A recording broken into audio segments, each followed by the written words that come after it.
You're listening to My Inner Teacher with Peter Sterios and Crystal Ariel.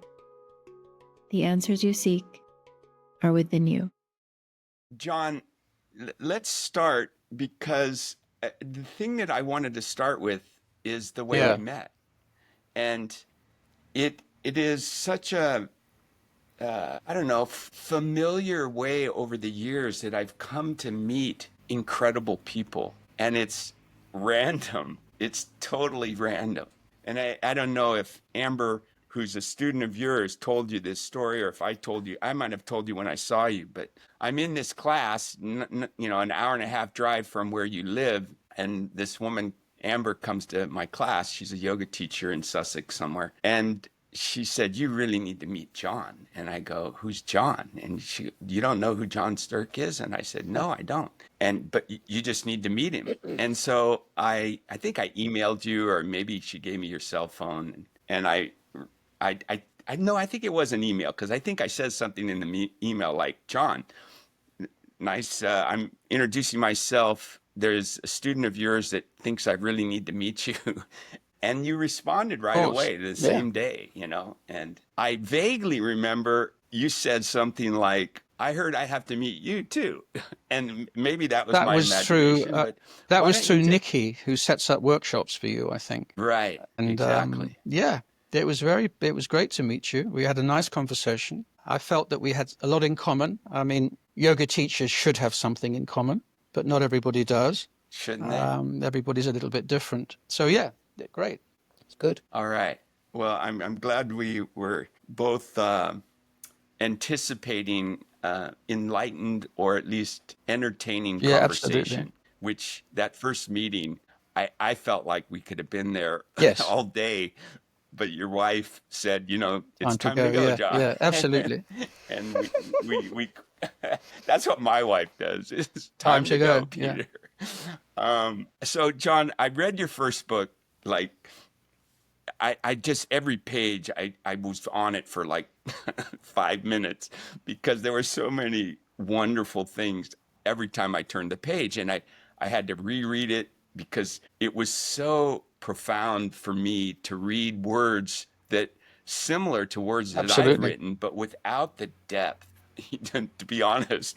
And this isn't self-deprecating or anything, but you've just taken this concept of consciousness through the body to a whole nother level, which I appreciate. The part of my mind that it still needs some validation, let's say scientifically, your books have that. But what has really, I'm halfway through your second book, and I want to start this conversation with a quote, and it's kind of in keeping with how you found this. And it's in the sensing chapter, and it's the opening quote, and I'm going to read it so I don't botch it. "There are no courses, books, teachers, or methods that can transport us across the fine line between conditioned and unconditioned responses. Only we quietly," this is the part I love, "only we quietly and unaided can sense our way beyond the threshold into as yet undiscovered space." Is that a good place to start? I think it's very, very good place to start. Yeah, I mean, that's my feeling all the way through. I'm very aware in my own practice, like we all are, of how much I interfere with myself in my head, and how as soon as I clear, I'll fill up the space with something else. So it's meditation and yoga. Everybody's been looking at this for centuries. It's nothing new. But I think my thing is, I talk a lot about applications in my classes, and yoga is about, you have to have an application. You can't bring somebody into a room and then they're sitting there and expect them to get what eventually they're going to get, even though they already have it. So people have to go through these applications. They have to breathe. They may have to stretch. They have to work with gravity, which is a mechanical application. Your book, fabulous title, Gravity and Grace. I love it. A lot of what you say, I've said, the way you've applied it more structurally to the framework of yoga than I have. But how to take myself and people with me beyond the applications of pranayama and postures, and even though it makes a difference, and where the back foot should be, and the importance of the heels, and the fact that energy is moving up without the upward, your levity, without the upward movement from the ground, without the energy coming up from the ground, there'd be nothing. And I say somewhere in my book that in the book you're reading now, that you could see gravity as a blanket of intelligence that covers the planet. And out of this blanket of intelligence, we have manifested out of that. So we're actually cosmic creatures. You know, gravity is a cosmic phenomena. So what tends to happen in the yoga, that people get very, and so they should, because it's good for them, and they feel better, and their waist opens for the first time, and they come back and said, my God, that was amazing. And then you've got some of the students you have, they come all the time, and that was amazing. So we go from amazing experience to another amazing experience, and then to the next amazing experience. And perhaps the experiences get more amazing. And then they'll go to another teacher for a while, and you don't see them, and they come back and say, oh, I went to so-and-so, she was amazing. So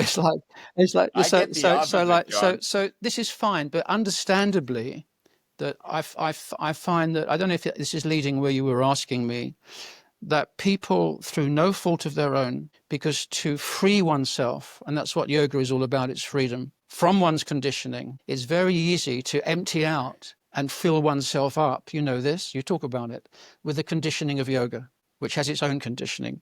And the conditioning of yoga implies application after application for an amazing experience, which creates change. I can breathe, I can see, my hearing it's improved, I have no back pain. I'm kinder than I used to be sometimes, not always, but sometimes. Yeah. I'd like to be a little bit more kinder than I am, but I'm very aware. I'm more aware when I'm not being kind, and that kind of thing.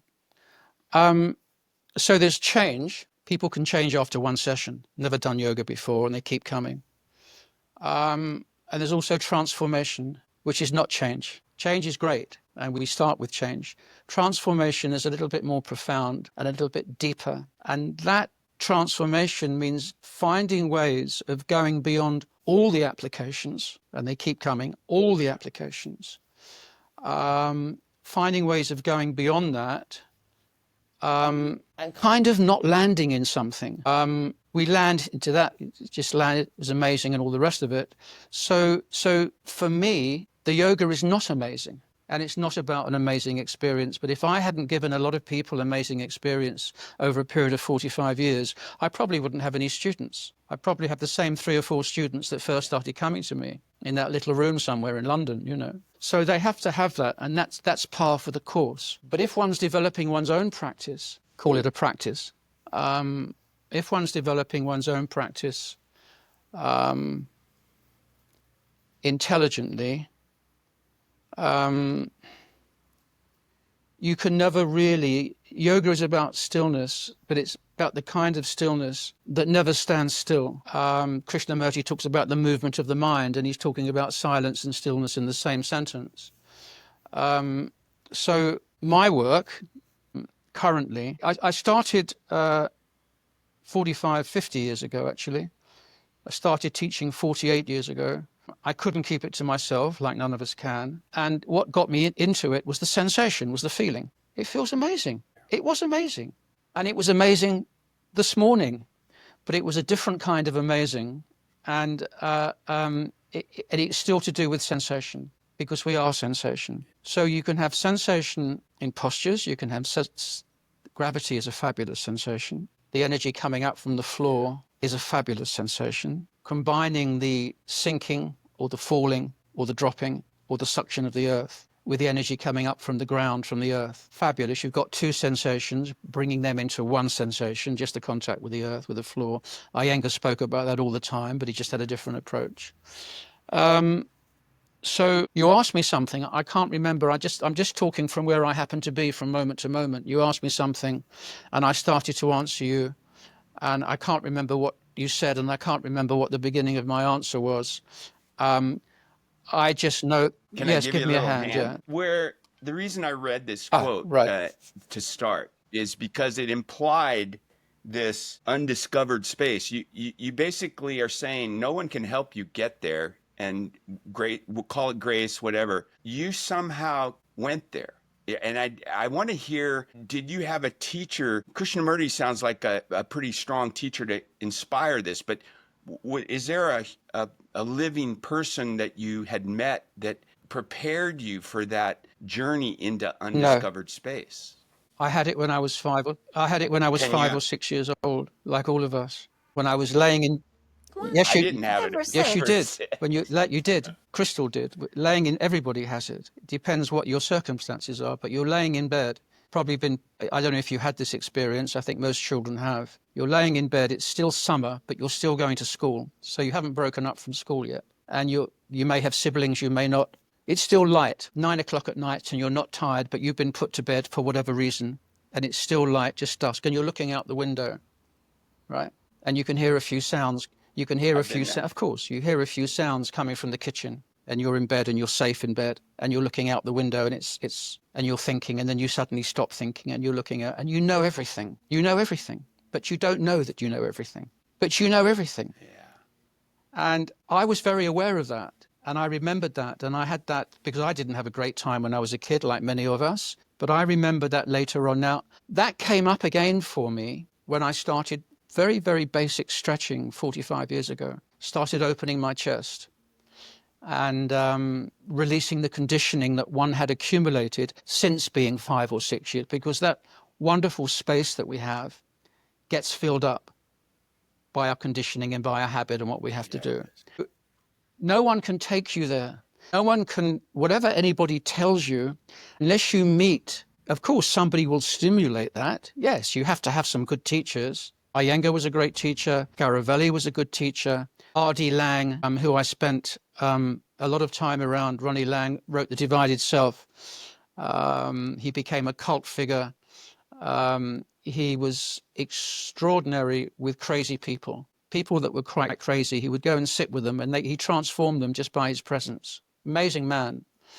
Krishnamurti's books I found very helpful. What all these people were telling me from that original experience that I had when I was a child was that you have to trust your own experience. And whatever anybody says, however wonderful they are, however much you fall in love with them, however you want to follow them around the planet and read all their books and be with them and keep listening to them, doesn't help. In fact, that can take you in the wrong direction. So you can only find that in yourself. And it's a very fine dividing line, because we have to trust our experience. And what's happened in the yoga, where I went off track just now, was that it's nobody's fault. I'm sure people are all, it's good in one way, but it's become a series of applications which have become methods and systems. Now, is there a method and a system to crossing the dividing line? No, but you still have to put in practice certain things that release the tension of our habitual conditioning. And that's where the yoga body work is fantastic. I mean, I haven't come across any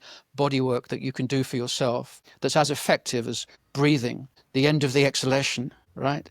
Pausing at the end of the exhalation, feeling the weight go down, feeling the suction come up like a volcano, through your, wow, what is this? Where did this come from? And then the silence. And the energy, right? Fantastic. There's another line to cross, because it's not that. And the other line to cross is actually changing the relationship that you're having with your own experience in those moments. Wow, it's amazing. Oh, I can't wait to teach them this. Or I'm being so still now. There's such depth and stillness in this experience. And then the other you comes in. So I'll turn over. Now I'll do the other side. Now I'll hold the other leg. Where's my belt gone? There it is. Hold the belt. Oh, I haven't laid over the bolster this morning. Another few minutes. I'm there again. So basically, I think that the yoga, as it's taught in the West, it's here to test us. So this is amazing, amazing stuff that comes out of the East. Amazing stuff that comes out of the East. And in terms of testing us in the West, they've given us all these things to do to test us, because it's in the skin, Peter. It's in your personal field. You take it wherever you are. The space is touching your skin from the inside and from the outside. And there's no division in that skin, right? So if you're going to listen to somebody, if you're going to cross the dividing line, there mustn't be a you and a them. Because if there's a them teaching you and there's a you listening to it, you're not going to get there until you unify with that person. It's a yoga principle. Unless you become them. And they say something, you become your guru. I think they say that somewhere in the texts from centuries ago, you become your teacher for the time being. You invest your soul in your teacher and you become them until you're ready to leave them and you found what you're looking for. But he's not doing it, you're doing it. But in giving yourself to your teacher totally, which Iyengar expected, that's why he would stand on people for 10 minutes. You're not giving yourself enough to me, and all the rest of it. But if you're in giving yourself to whatever it is that you're engaging with and becoming that, and that's a big, big leap of faith, and it involves a total letting go. You have to totally let go to that moment that you're receiving something. And only you can do that totally. Only you can let the weight go down. Only you. I mean, I love the way you speak about gravity. I love the title of your book. I've already mentioned it. I think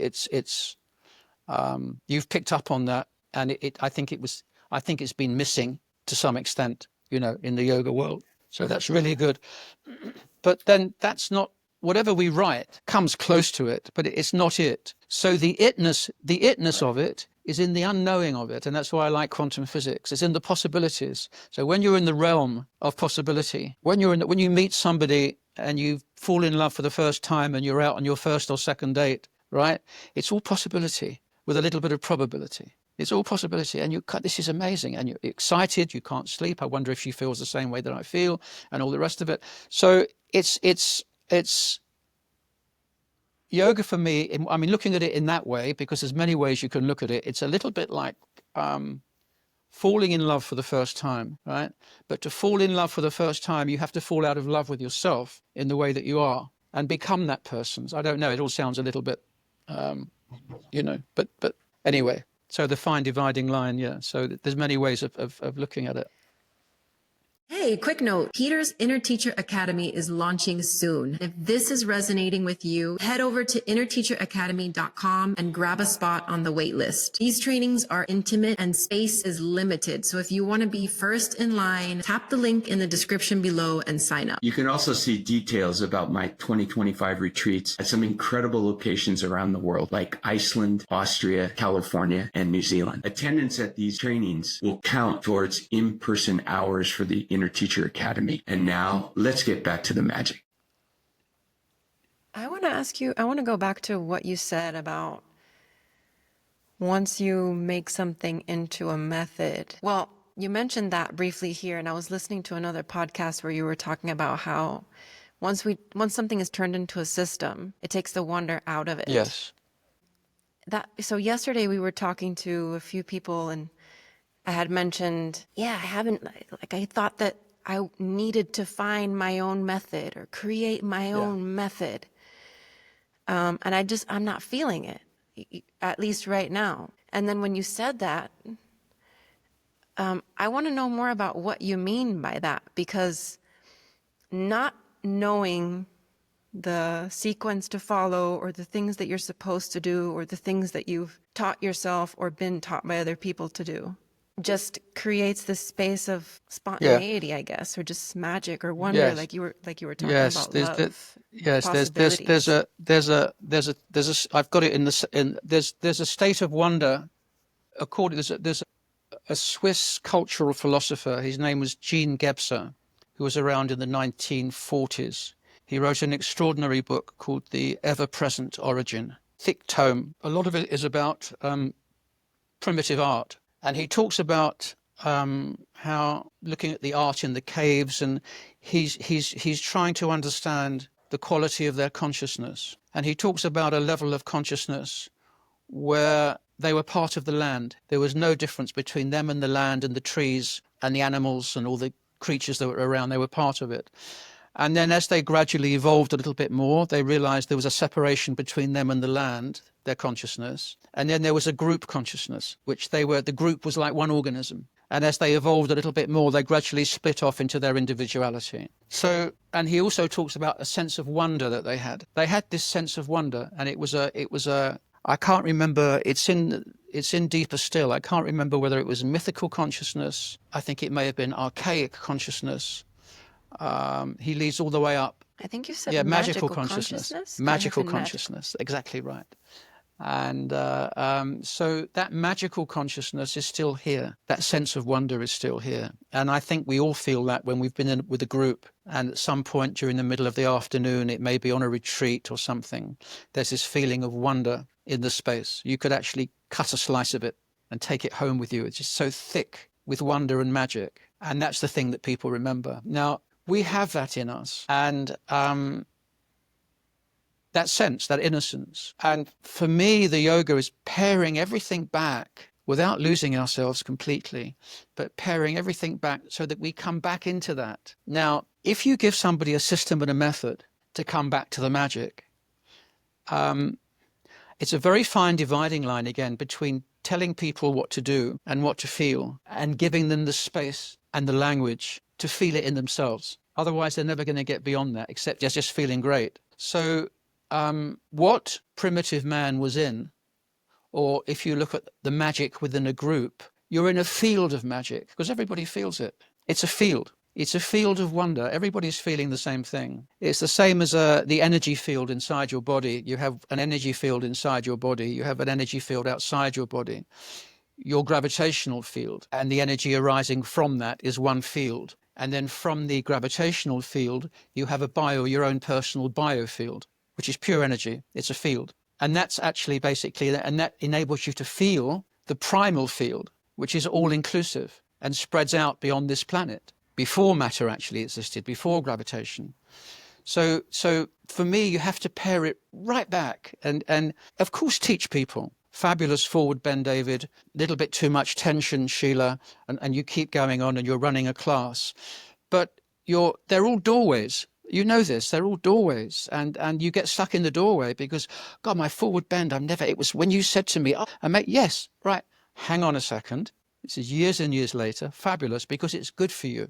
And there's still a lot of love in the room. And they come back every week, and we go on retreats, and we have a fabulous time. But the actual transformation, for me, arises when the primal field of existence manifests out of sensation. And that involves doing very little and being very little. And it's beyond undoing. And I think that takes time. And people come to my classes, they don't come back more than ever. They used to be queuing down the street. Since my work has changed, they don't come back. This is not what a lot of people want. People that have been with me for a while, right, can't believe it. I get the most amazing emails, but from less people. So basically, people want that. They need that system and method. But to remind them that the system, and I keep saying we get to the most fabulous place in the session, and it's quiet, 2-hour class online, been working together an hour and a half, deep stillness, profound sensations arising from the floor, no postures, just the sensation, laying on the back, sitting, sometimes standing, just feeling the energy coming. I say the yoga hasn't started yet. It hasn't started yet. 10 minutes before the end of the session, because I feel it. And they're feeling what I'm feeling because it's the same field geographically wherever they are. It's coming through the system. And then 10 minutes, here is the yoga. What is the yoga? And here is the yoga. So what is the yoga? In one of your questions, you asked me about a cocktail of things that you have a question. And I thought, well, I'd like to respond to that. The cocktail of that is silence. You know this, silence, space, energy, the absence of any anticipation or expectation, the intensity of presence and being, right? And the wonderful thing about it for us, because we're big investors in the body, is that they're sensations, energy, space, silence, everything else that goes with that. They are sensations, and they are all within the sensation of yoga, which is the sensation of being present, which you can't leave the physiology out of it, because the cells are just, so you can come at it from the mind, you can activate the cells from the mind and from being. But to get to that stage, I think you have to break down some good old-fashioned physical tension by getting people to breathe, end of the exhalation, give them some really fabulous experiences. So yes, have a system, have a method to begin with, but get it out the way as quickly as possible. You know, to surrender to the ground, to surrender to the earth, to give yourself away completely, just for a few moments is very, very difficult. But that's where the transformation is. And in the first embryonic week, only the dimension of space is present. We've evolved from space. Everything that we are, regardless, even if we have no conditioning, just our physiological anatomical makeup plus the good things that we have, of our conditioning, are organized around emptiness. And if you look at what they say, all the great yoga teachers over the ages, they're all talking about be empty, become empty. So the physical sensation of becoming empty is probably the first port of call. And then from the physical sensation of feeling hollow, like a bamboo, some teacher said from, I don't know, 1500 and something, be like a bamboo reed, be hollow. Fantastic. So That was it oh, go Rajneesh? ahead. Was it Bhagwan who found that somewhere? I don't know. I'm not a subscriber of his. Not a follower of his, but it may have been somebody like that. So yeah. Anyway, I just resonate with everything that you were speaking about, and I'm in awe of the similarities between your I'm sure. observations and Yeah. mine, and this book that Deeper Still was written 2 years after mine, and it just that moment of time is just one era. To me, it's like Yeah. both of us were getting fed by 40 years of teaching, but also our own personal experiences, and then whatever divinity, however people relate to a higher intelligence than a personal intelligence. For me, I was broken open, and the words just Fabulous. flew onto Fantastic. the screen. Onto the page, the page. Yeah. What I also noticed as you were talking was this place. When I started yoga, there were areas of my body that I didn't know were numb. And the more that I practiced yoga, I realized they were numb. And I had this mission to get feeling back in those Exactly. places. And without me really knowing how, I think it was when I broke my back. And I write about it. It was when I broke my back. I started to feel something different than numbness. I felt emptiness. And that's a totally different experience than numbness, because this feeling of emptiness is blissful. Like there's no anxiety, there's no tension, there's nothing. And that was a pivotal moment in my journey. And I've tried to trace back through the writing of my book, where did that awareness come from? That all of a sudden what was numb is now empty. And it's free. Iyengar wrote something about awakening the chakras. He used this word uncoiling. And I never quite understood that word until I started to experience in my own body that all that subconscious tension around these 6 or 7 locations in the body that not only have vortices of energy, but they also seem to be the repository for all the waste, emotional and physical contraction in our bodies based on trauma or some other thing in those areas. And that's my experience. Is I started to recognize that there was tension there, and I started to stumble into ways to let that tension go. And then that experience of hollowness, as you describe, or complete, like a night sky emptiness inside, and then all these galaxies of energies, cells, whatever you want to call it, inside, and the honest, like a night sky, that you describe it as these something about connective tissue, how that fabric of connective tissue, the terrain of connective tissue, seems to be the network of these. Oh, you even called it conscious. Am I mistaken?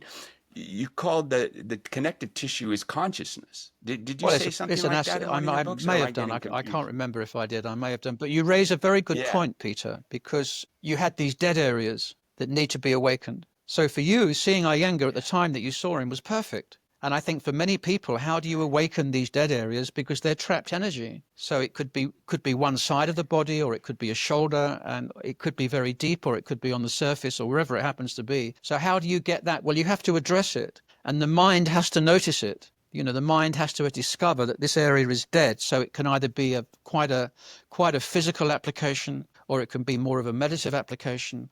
So I don't think that the doorway, or I don't think the methods or the system actually particularly matter. You have to find the one that's right for you. And then it's what to do with it once you move on from there, But that comes when it comes, who's rushing? Of course. Have either of you ever seen the cartoon Avatar? on Nickelodeon? No. I've seen the film, All right, so but not the cartoon. okay. The cartoon is actually really insightful, very wise for a cartoon, like very wise. And so there's this one part where Aang, who's the heir, he's the avatar. He's meeting with the guru, and the guru is helping him with his chakras. And I love how he describes each chakra as a pool of water. Because if these pools of water are stagnant, everything dies in there. It attracts mosquitoes. And so the visualization is to see these pools of water flowing down the river, moving. And that's when I thought when you said that you had these dead areas, like these pools of water that were just stagnant. Absolutely. But they need to be released so You they can do it. You can flow do down it the river. energetically, but it's you can do that because you're talking about energy when you're talking about chakras and so on and so on. You can do it energetically, but it's all connected. So even if you have a teacher that's intelligently quite physical, you're still going to actually influence the chakras in some way. Or you can also come to it from the other way, purely from the energy. I mean, I think the work with the ground is essential. Keep coming back to it. Peter's book, I talk about it in one of my books. I think it's absolute. I think the gravitational field is because that's where the chakras come from. They come from the gravitational field, basically. Yeah. I have another thing that I highlighted in Deeper Still, and I want to read this because I think it had to do with what I was looking for, and then I thought, oh, I remember, I highlighted it. This is in the same chapter of Sensing, Tissue and Consciousness. We can give sensation precedence because sensation preceded consciousness in our development. We can use sensation to gain re-entry into the expansive depth of consciousness. Consciousness can then look at itself and sensation simultaneously. The art is to settle on sensation without thought. Tissue changes texture of its own accord as we observe its behavior. Tissue knows how to respond to uncluttered, focused consciousness. Now,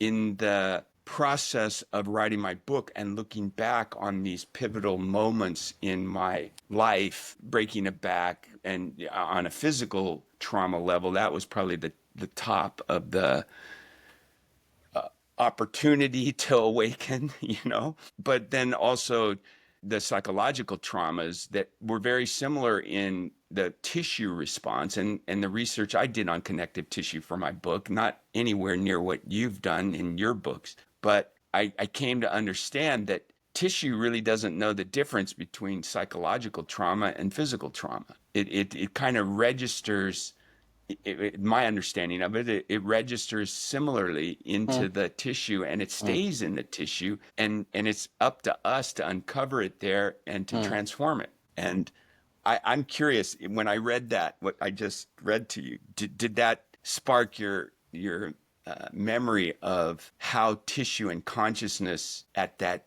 anatomic quantum level, how do you see that? Like, do you see it as well, I hate to say fact, but here's an example, John. One of the gifts of my study of yoga has been trying to move past what I learned in Iyengar yoga, which is pretty, I don't want to offend people here, but it's one size fits all, pretty much. You use these external physical cues, lift the kneecaps, press the heels, press the ball of the foot. Everyone's the same, but some people aren't the same on the physical level. As I peeled away these layers of conditioning and awakened, let's say, to the subtler realms, I realized that at the subtle body level, we are all the same. We all have these subtle body systems that have evolved. And so if I don't know if you've listened to any of my teaching online, or maybe someday we can have the experience of being in each other's classes. Like I'm coming to England in May and June, so I'm kind of excited if you're teaching to come to your class, and you're obviously welcome to come to mine. But I wonder, this cueing and getting back to this teaching business that we're in, when I cue to the subtle body, the beginners don't have all the conditioning of the physical conditioning cues. So they usually have an easier time connecting with their subtle body vocabulary than the teachers Yeah, and experienced people that have been that's right. conditioned through yoga. And so what it does for me, cueing, when you said the students don't come back, that's my experience too, because a lot of people hear about me, they want to come and do a handstand and they want to learn how to free balance in the middle of the room, and I'm not going to Yeah, teach no. them that, you know. And so they kind of are bored and they move on. It's too slow. But the people that get it, and it's usually the beginners, not the experienced They get people, it. they get it. And the people that have been studying with me for 20 years, they get it. But I'm curious about, you know, Well, that idea that if we teach to the subtle body from the very beginning, that we don't just lay their conditioning with another layer of conditioning. well, I don't know any other way of teaching after nearly 50 years of doing what I'm doing. It's it's just to do with Right. sensitivity and Same. the way the word and the softness Softness. and Yeah. I'm sure, you know, when one's teaching, I mean, it's to put a word out there, like the word softness. So you've got a group of people and you may have a mix of beginners, you may do whatever. I don't the same, just leading on from what you're saying. So as the word comes out, the word is a manifestation of your own experience. You're having experience. I like to be in it with them. And I like to be feeling the sensation with them, particularly with online work. So Same. they're actually receiving from me something that I'm experiencing through this primal field, which is coming out of the gravitational field, which is coming out of the biofield. And so what comes out from me is I don't know what's going to come up. I never have a class plan. That's why I can't have a method or a system. Or, I mean, years ago, it was so easy. We're going to do standing poses and we get together on a Saturday morning, a group of yoga teachers. We're going to get together for shoulder stand. Fabulous. And we all felt great from it. And we learned something and we'd help each other. That was great then. Now I don't know what's going to come up. But when it comes up and I have no plan, sometimes I'm going down softness, and then I use that word for about half an hour and it doesn't work anymore because the rational mind is fickle. So softness it doesn't mean anything. But the subtle body responds to, for me, to space between the words, to the chosen word, which is coming out there like this condensation of meaning. It's a little bit like, you know, stardust, sprinkling it over the group. And they get it. I don't know how they get it, but they get it. So and you said it with your beginners that the subtle body is not that elusive because we said it because it's in the skin, it's in the atmosphere, it's in it's everywhere. Pairing it back again to magical consciousness. So I don't know. I'm just sharing my experience of teaching with you. But there's so much in a word, and then to get beyond the word, you know, Yeah. which is not it. But you have to communicate something to people. You can't just let them sit there. That's So right. it's the So I struggled with that for years, many years even before I yeah. wrote the book, and I realized that any kind of sequencing is an illusion in a way, and that what were the core elements of accessing subtle body awareness. And I focused on breath, the spine, and then this, what I later become accustomed in neuroscience is this idea of flow and the brainwave state that's associated with this word flow. And the different styles of yoga that I had practiced, Iyengar yoga, then I had some Ashtanga yoga, then I had some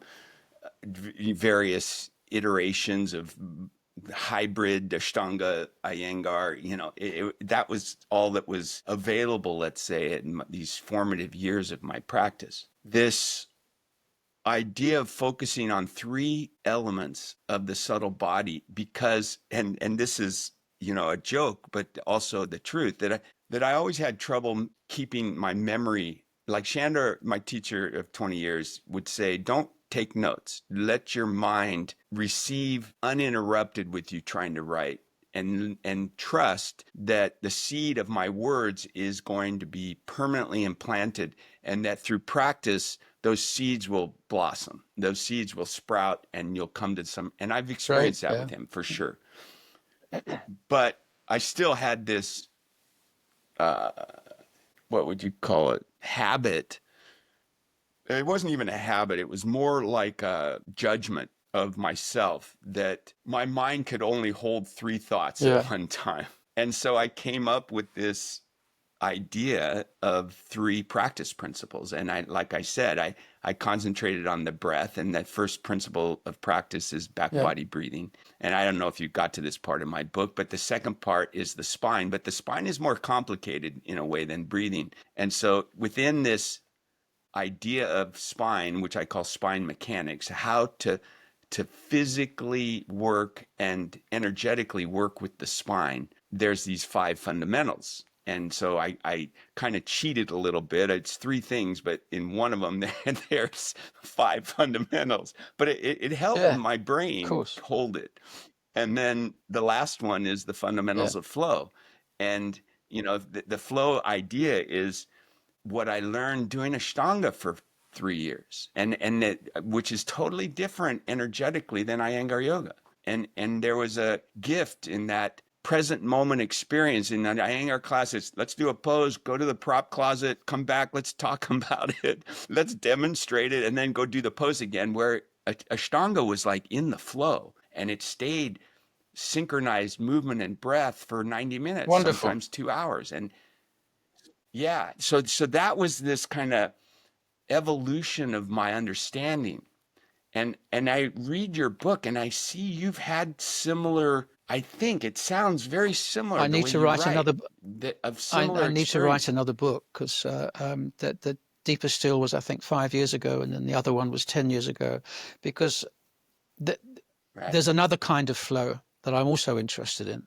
And that's the flow that one is of. We are of this particular flow that I like to work with. And and you talk about it, but we are of that flow. It's the energy coming up from the ground. Yeah. And that flows through us. And that's very beautiful. It's not ours. It's not ours to mess around with. It's not ours to manipulate. That's passing through us all the time. And it's the precursor to being of something. Krishnamurti talks about what is. He talks about what is. So his meditation is what is. And I know that he saw the yoga as an exercise system. That's how he was taught it. But he talked about what is. Well, what is, he talked about isness, which is presence, which is rich. His movement of the mind was flow. And I wouldn't classify myself as a meditator. I think that I can't see any difference between yoga and meditation at all, in terms of whether it's whether you're moving or not moving. So whether you're upside down, or whether you're twisting, or whether you're sitting still for 3 hours, or whether you're laying on your back, whether you're having a conversation in a coffee bar, right?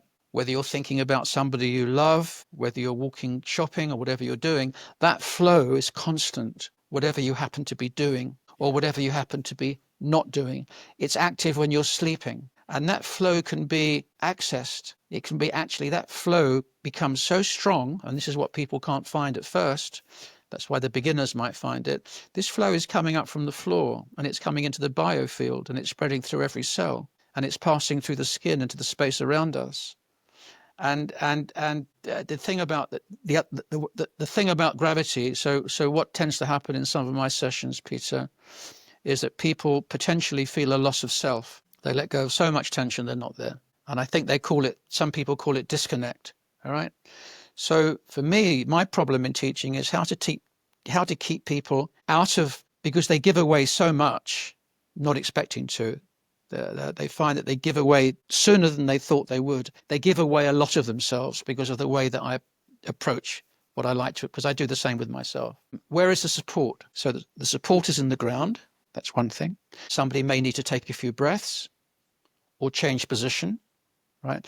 Then as we proceed and pass through that, the fundamental support, the underlying support of existence, which can be felt. So in the same way you can't feel the back of the knee, or you're a bit dead on this side of the shoulder, or suddenly you've discovered a bit of skin on the lateral thigh that you never knew before, all right? There's also the feeling of this field, which comes between the gravitational field awakening in you, the biofield, right? When the biofield awakens, you can sense the primal field of all things. You can feel it as a feeling. This is where I happen to be at the moment, and I'd like to write about it. And I read somewhere, I was reading a book, and it's an old book, and I picked it up, and it said, well, the gravitational field is not the foundation, because gravity needs mass to act. Without mass, and that basically that when the theory is, so some of these theories you grab them when you find them. The theory is that the so-called Big Bang, when there was no thing in space, right? So basically following the Big Bang, everything split off into a variety of fields of energy. These fields of energy became galaxies and planets and universes and all the rest of it. They became matter, all right? So basically matter evolved out of the separation of fields, which came from one field, one explosion. So I feel, I said to you earlier that I got into this business 50 years ago because of the feeling of it. And here I am 50 years later because of the feeling of it. 50 years ago, it was actually stretching my legs, opening the back of my waist, and finding places in myself I didn't know I have. Now, the feeling of it is what I happen to be of, is the sensation, the physical sensation of what am I of? And I actually feel, and I try to get other people to feel it, and they do feel it, because I think that's where the transformation is, pairing it right back till you come to something that you can't go any further back than the primal field. So it all sounds a little bit kind of,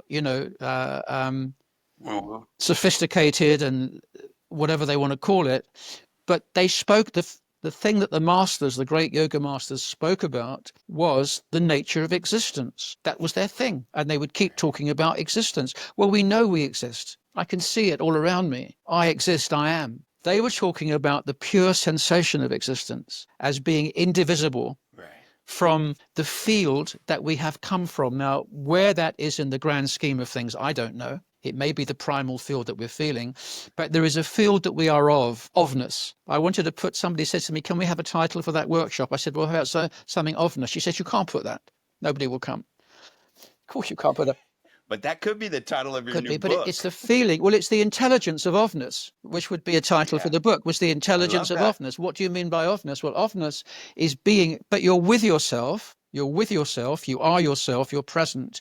But a part of you that you can tune into, I'm coming back to my original point now, is this feeling of being of this energy, which you are not part of. And this energy doesn't care if you're jealous, doesn't care if you've got strange thoughts, doesn't care if you've been divorced twice, doesn't mind if you're overexcited about falling in love, couldn't care if you overeat, couldn't care if you undereat. It's not judgmental. And it's totally present all the time. And it's a pure energy. It doesn't love you. It's not compassionate. And it doesn't not love you. It leaves that to you. But it's your major support system. So when people are looking for something, or if they need something in a practice where there is a loss of self, you can bring in various things. But there's a point where people slip up. It's like the fine dividing line that you were talking about earlier, that I wrote somewhere, that you can actually, find that you slip out of yourself into this amazing field that's constant. There may be particles and waves, who knows? It's constant, right? And it's immovable and it's non-judgmental, but that's where we came from. It's in the tissues, it's in the cells, it's in the molecules, it's in the atoms. It's actually everywhere. And it's non-judgmental. It doesn't criticize. It's not interested in downward dog. It couldn't care if you don't breathe properly. All right. But all those things take us towards that by releasing the tension that's holding us back from our ultimate origination, which is this one field across the board. And it's amazing. So that's amazing. Is it luck, John? Is the people that experience that slip into the unconditioned, is that luck? Is that divine? No. What? Well, yes, it can be anything that we call it. I mean, that doesn't care whether it could be luck. How do you find that? I think you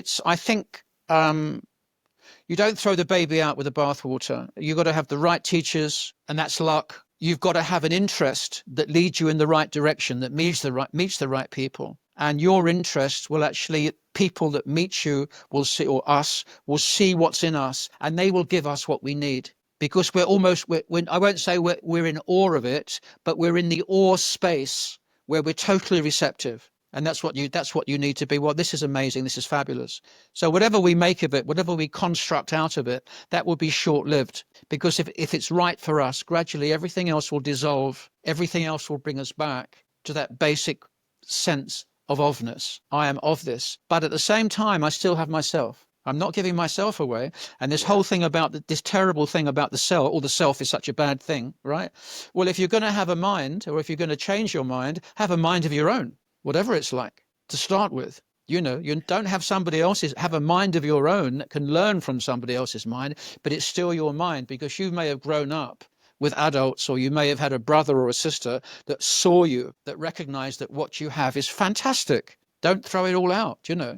So it's finding the balance between those two things, really, Fantastic. John, we've had this problem on this podcast of the format is an hour, but we kind of easily are going past an hour. And so when we get to that awkward position for us, because we're producing, we say, can you come back for a season 2? Yeah, sure. No, but we mean it. I need more of this. Yes, I'm in Pleasure. agreement with No, you. an absolute pleasure. Crystal, I'm having a lovely time. Thank you very much for having me on. And I feel we could also take this a little bit further and continue, because you keep coming back to we keep coming back to formations. So what happens in this kind of situation? We get to a point, well, that sounds like really that's where it's at. And then out of that's where because it's our nature to create a formation, to describe it, and then we describe it in a different way, and then we come back to the same place again, and then you create another formation. Well, and my mind projects. I'm already looking forward to our next conversation here, but I'm also looking forward to seeing you again. We'll get together when you definitely, one way or the other, we get together when are you coming? I teach in Taunton oh God, I think it's the first or second week in May, and then Sussex, I'm teaching at Forest Row in kind of end of the first or second week in June. And I've been in communication with Jonathan Satin at Home Yoga in London. And it sounds like his grand opening is going to be right around that time. I haven't heard from him. I mean, I've spoken to him. He's invited me to come and do some work, but I would love to if I could. Yeah, sure, absolutely. I'm going to definitely come up, because I would love to go to his opening. I'd love to be there with you absolutely. If you were there. But I'm also willing to come to that little lovely town. Very of welcome. Yours No, very welcome. It'd be lovely. Lovely to see you again. Yeah, great. Yeah. Okay. All right. Well, thank you both for your time and for your podcast. That's it for this episode. Be well and stay open to the teacher within. If you've enjoyed our time together, follow or subscribe and stay tuned for upcoming chats you don't want to miss.